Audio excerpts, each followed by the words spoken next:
Become 31 started when I was young. You heard it from my parents that a lot of what I'm doing now was already in me. And I think when I got to college, maybe when I got to high school and then college, I got distracted from what came naturally to me. I think I was trying to find it in doing a lot or accomplishing many things or getting a degree in a specific thing and thinking that if you get that degree, you have to go that way, you have to get that job in that field.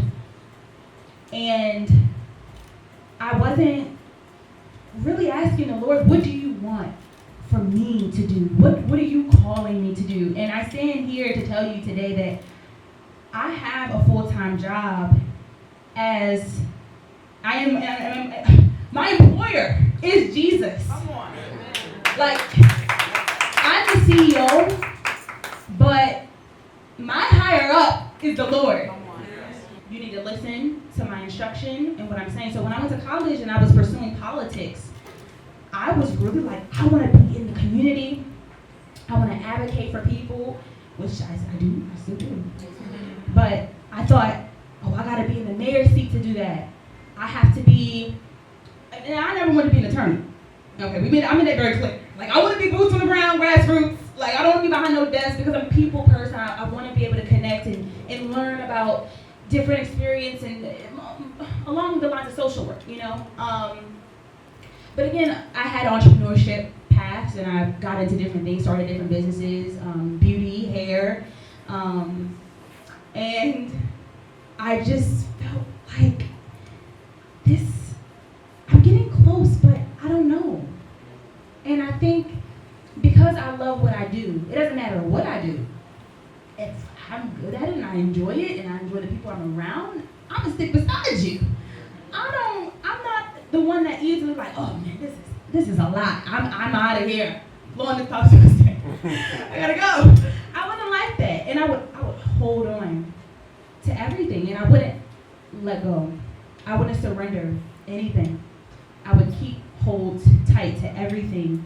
And I think a part of it was because I was afraid to not have anything.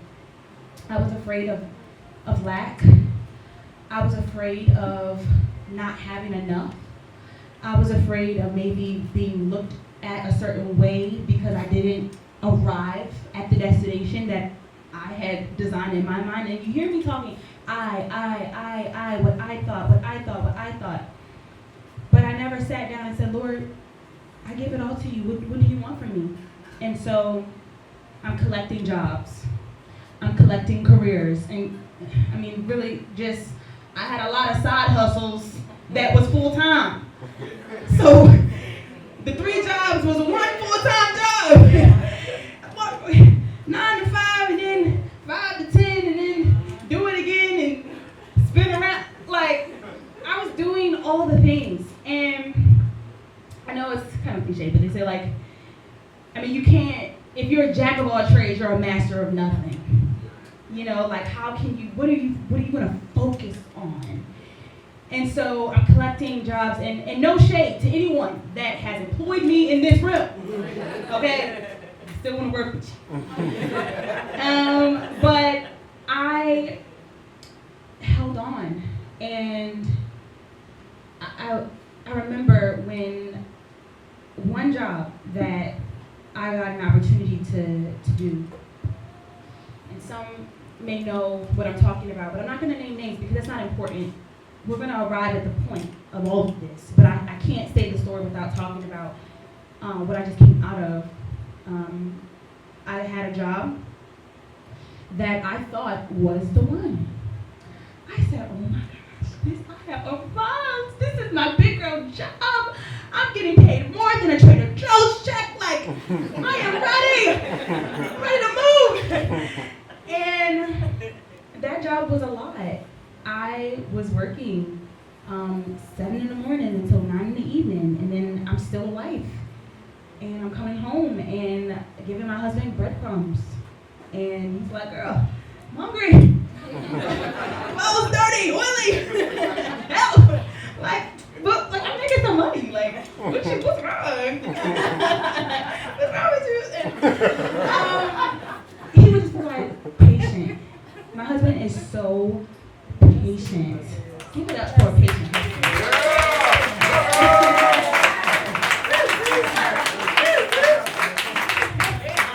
Brother. And so I'm going through a lot, and it is at this point that, and then I take the job. I didn't ask the Lord. I asked him after the fact. I get in the door. I'm like, okay, Lord, what we doing? He said, well, we wasn't going to be doing that. If you would have asked me, I would have said maybe not, or maybe let's try again another time. But he doesn't. Nothing's wasted, right? And so even if the people who are watching me right now that I worked for, I learned a lot from serving you. And I'm grateful that I had that opportunity to do that. Because without that, I don't even think I'd be prepared for this. Because this job, I thought was going to be the thing that opened the door. I thought it was going to be the thing that made me, because it promised something. And people can make promises, but the promises that matter are the ones that are kept, and especially the ones that God makes to you, because he never breaks them. And I remember, I'm like, Lord, I need to make a shift. Something needs to happen because I don't know what I'm doing. I'm scared, I'm afraid, I feel like if I stay here, I'm gonna my taste for what I'm doing right now is gonna be so sour, I'm gonna actually despise the thing that you gave me. The gift that you gave me, I'm about ready to spit it out. And that's a scary place to be, because if you always enjoy doing something, and it doesn't matter if it was in childhood or something you learned later in life, you're like, I love doing this.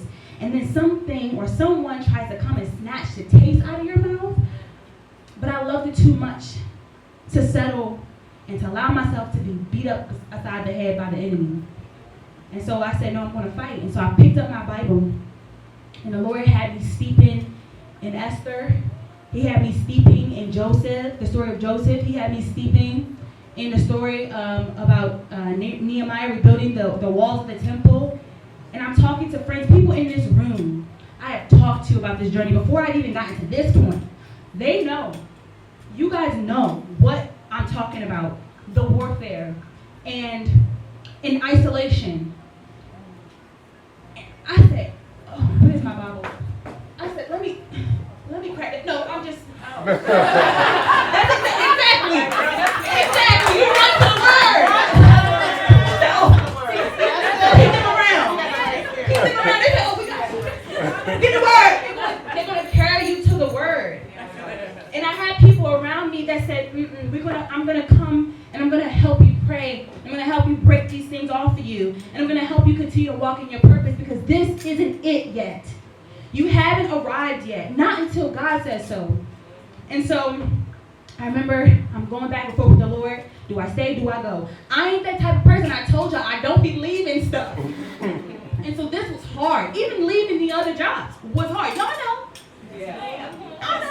I worked with Jordan for 3 years. She said, baby, when you leaving? Somebody with 6 jobs and a full time. I'm coming, my boss from the salon. She's here, Leah, Main Lofts in Parkville. I coming in and she's like, I'm here, Leah. She's like, okay, where you coming from? Oh yeah, I work the 5 to 1. And so let me come, give me your head. Let me just, she's like, okay. And so, but I did the work. I didn't complain. I didn't say, Leah, I can't do this. I showed up. But I mean, if the energy in the time that's not, it's spent in a place where, God has more fruit somewhere else, for you to plant seeds somewhere else where it could be more fruit. And so I left. And I remember when I left, that was when the enemy started to try to attack my mind. You ain't got no job. You ain't bringing in no money. You're not doing the things that, oh, okay, so you quit. Okay, and then spiritual attack, sleep attack, getting attacked in my sleep. I mean, all types of stuff. And I said, Lord, I need something, like something has to shift. There's warfare here, and there's no warfare where there's no threat. If I'm a threat, oh yeah, you want to be attacked. And so I'm like, where's the attack? Why am I being attacked? And I remember I was sitting on the floor and I was like, Lord, whatever you want. Like I can't sit in myself like this. What do I need to do? I start repenting. I start cleaning my house up. I start getting things out that don't align with Him. I start purging. I'm in a full consecration. Getting rid of things, cleaning, finding stuff that's like, hold up, who crystal is that? Because when you're in alignment with Christ and you're in His Word and you want to do things that He says, you start to clean up. And so I'm cleaning up. I'm seeing things. I said, okay, I see these. I'm blocking. There's things that are blocking me from seeing you and hearing from you. And this is why the attacks are so great, because I have things that are giving them legal access. So I'm cleaning up my friends, cleaning up my house, cleaning up all this algorithm, changing what I watch, changing what I listen to. If you've been sitting here and you've been listening to the music, you might have heard one song that ain't say nothing about Jesus. Come on. Because He changed my taste. He refined my taste, and he made me want Him more than the money, than the job, than anything else that this world pretends that it can offer, because it all comes from God. At the end of the day, we own nothing. We are just stewards over it. If it's not an idol, if it's not something that is bigger than me or greater than me, if I tell you to leave, will you go? Will you go? And I said, I don't know. I don't know if I can go. But if you say to go, I will go. Because I know the plans that you have for me. Yes, God. The plans to prosper me. And to give me a new story, a new path, the one that is aligned with your will for my life. I don't care. Yes. I don't care what they say. I don't care what they think. I don't care what they think is supposed to progress this, and you got to be in the company that. And I don't care. God is telling me to go, and so I have to go. We can still be cool. We can still hang out. But God has given me an assignment. And because He's my Father, and because I want to be obedient, I will go. I will listen. A lot of people think like, oh, well, why would you follow God if, you don't know what He's really like, everything that He say. What if I like what I'm doing? What if I like what I have already? What if I like this? Why would I need to give that up? If God wants what's good for me and I think this is good, why do I have to give it up?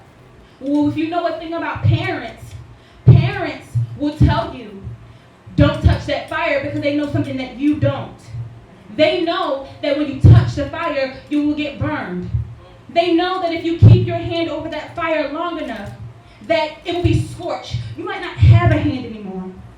And because God wants to preserve His children who have gifts that He's given them, He's like, don't do this, because I know what's best. And so if you think you know what the Father has for you, then be your own parent. Then be your own, whatever you want to be. Don't listen to anyone. Do it because it feels good. Do it because it looks good. Because a lot of stuff that glitters, it ain't gold, and we know that. Half of this gold in here ain't even real. And so we absolutely know that God knows what's better for us. Knows what's better for us. And so I left. And so I started writing my services. I'm talking to my friends, like, girl, I'm thinking about doing this. I'm thinking about doing I want to do the hair in the back and then serve in the front. And I want to do the shit. My friend's like, okay, I see what you're saying. But like, what if we just focus? You ain't gotta do hair no more. We delivered. Let it go. Just focus. I said, okay. And so again, I'm saying this because this journey family is not self-made. I did not do all this planning and all this by myself. Oh yeah, a couple people, I've been ringing your phones every day. Hey, Ma. So I'm just thinking about this. And what do you think about that? We just on the phone for hours and hours and hours. Like, you need somebody that's going to affirm you in your journey. And so I start writing, and I'm writing for like a very long time. All the notes, all the ideas, and within one sitting. And I have it. I'm ready. And the Lord's like, hold on now. Check with me first. You know, I gave you a new job, but you still an intern. So I'm presenting my little plan. Hey y'all, okay, that's what I'm doing. Y'all want service? And they're like, yeah. And then the time comes and it's like, the Lord's like, you're not ready yet. I'm like, but every single time I thought I would get a yes, it was pulling me closer to being ready. And so even the no's made me. Even the not yet's made me. And Become 31 is inspired by the Proverbs 31 woman. That's where the 31 comes from. It is the story of the virtuous woman or the righteous woman, or however you'd like to say, and how she served her family, her children well. And she served God, she loved God, she's making clothes with her hands and traveling like merchant ships to gather food from afar and bring it back. And she's waking up in the middle of the night and praying over her family and just keeping affairs of the household and all these things. And I would encourage you to go and look in Proverbs yourself to see, not even just that chapter, but the entire book. It's so much wisdom for how we should, how we can show up. And I'm like, yes. And then he's like, wait, but make sure this inspiration doesn't become an idol, where people are now trying to become Proverbs 31 woman and not become followers of Christ. Because again, it's the striving. It's the, I gotta be perfect. I gotta be this. I gotta have the house clean. I gotta have the babies fed. I gotta go to school. I gotta do this and this and this and this and this. And if I don't, then I'm a failure. No. If you have the Lord, if you have him in your home, in your heart, you have everything you need. And then that is the product. Those are the fruits. The Proverbs 31 woman, that's the fruits of being locked in with Christ and locked in his word and locked in with what he says about how we should show up as women and children of God. And so I'll start to close out with the services and what I do and why Become 31 is the place to be. So I'm spending time with the Lord and I'm asking, okay, so I got the focus. I know what I'm supposed to be doing now. And I'm like, okay, I want to name my services something really special. And I want to name them intentionally inspired by things that you say in your word. And so one of the things that I offer are deep cleans of the entire house. Into the deep is the name of that service. Into the deep. If you want to need that, you've been into the deep already, I'll come do the daily bread refresh. That's a lighter clean to maintain. If you want some laundry support, that's clothes of honor. That's clothes of honor. If you want some meal preps and meal service, ladies, we have to eat. I'm tired of y'all being deprived of your nourishment, especially if you got kids and you're breastfeeding or whatever you're doing. The nourishment, come on, please eat. I have an amazing contractor, and I don't even just partner, like Chef Bands. Can we just give it up? Yeah. If you had some of his food, and this is just a bite, okay? This is a bite, but a nice, fresh, hot, steaming meal after a long day, and you know that it's good, and nobody prayed over it. It ain't been baked and halal and all that up and all that stuff, sacrificed. No, it's fresh. one of us going to deliver it. My husband somebody going to deliver it. Make sure you eat. Okay? That is prepared table. That's that service. And I have some other things, especially Village, which is the in-house babysitting service. So I'm serving women in their homes. They can stay there if they want. They don't have to. They can go take a walk. I have a client right now, and that's funny because I'm telling you about my launch. I've had clients. God has given me clients. And guess what? Those clients supported that income went straight to this. So you better get another drink.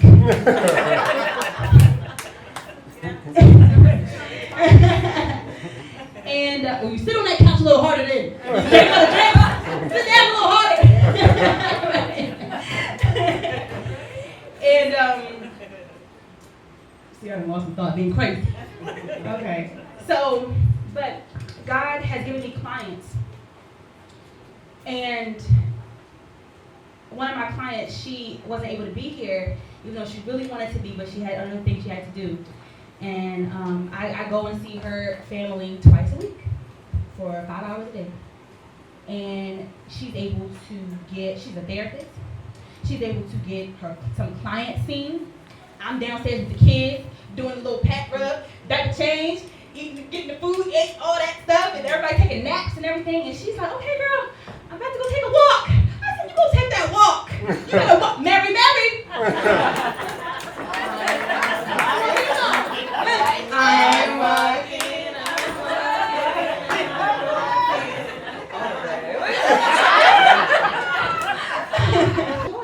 And when she come back, I'm saying, hey, you want to see mommy? Take the baby. Okay, bye-bye. Go. Okay. And I have two other, one of them that I have that is a subscriber that I have is in this room, Chrissy Cotman. And she has the most amazing family. She's a woman of God. She's an entrepreneur. She's a homeschool teacher. Okay? She is serving in her church. She's singing, doing all the things. Content strategist, videographer. I mean, the YouTube videos. Okay? And so again, team, can't do it alone. But these services are, and there's more. There's more. And yes, I'm the only one right now doing it. But I want to scale. I want to hire. And so if you know somebody or you in this room would like to contribute or be a part in some way, we're going to talk about that. But yeah, I have a lot of services that are specially curated for the woman that is becoming. And the mirror, I want to shine a little bit of a light on the mirror and then close. The mirror, there's a funny story about the mirror. I'll probably make a little Instagram video about it later because I don't want to get too behind on time. But the mirror is a logo for the business.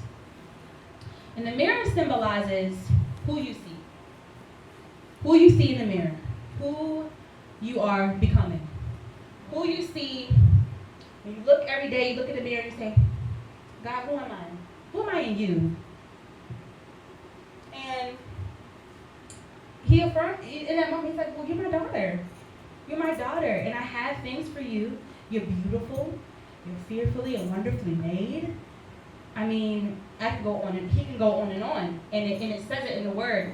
And so the mirror is not about vanity, and it's not about looking at yourself and like, well, I'm not enough yet, and I have to become Proverbs 31, or I won't be. This mirror is a reflection of who God sees you as. Not what I say, and not what anyone else, maybe your other favorite Christian thing, like, content creator or whoever is telling you, like, oh, this is the way to be. No, their homes, especially right now, the bulk of clients that I've had have all been women who are starting kingdom businesses or have businesses that serve the kingdom of God. And he's trying to give them relief so that they can focus. And it's nothing wrong with asking for a little help. or getting a little bit of support. And so, without further ado, I would like to transition to the person who has had a first-hand experience in the work of Become 31 thus far. And this will be something that's not from my words. This is just raw experience so that you can see I'm not just talking. I'm not just posting and just, I've shown up, but in the way that it was needed for that person, in the way that it was needed for that mother or that business owner or that leader. And that's my target audience. Business women, mothers, single women, women of God, wives, women who are maybe entrepreneurs. They may not have any kids, but they're full-time in their calling. And they're not eating. Their laundry isn't done. Girl, why would you come do my hair and you got the same leggings on? I can clean it for you, girl. It's all right. And okay, that was funny, but like, it's okay. Times be hard. I was wearing the same leggings sometimes too. It's okay. But like, you know what I'm saying? Like, it's okay to get support, to get help.